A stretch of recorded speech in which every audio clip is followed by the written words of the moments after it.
Guys, take your partners, sit down, write down everything that you want to accomplish, and then go after it and see what happens.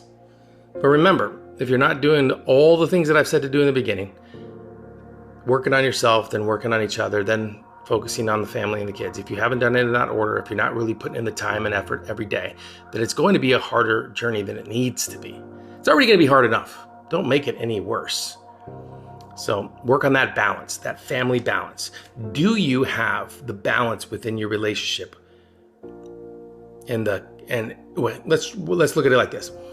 Is your communication good enough to where you can talk to one another, decide on a new path and journey that you want to take, and that the balance can maintain throughout the journey to the point where the boat won't sink? Are you confident enough to say you have it? I am. I'm confident enough. But are you confident enough to say that you are there? And if you're not, it's okay. There's nothing wrong with it. Now you're aware of it. Go work on it. So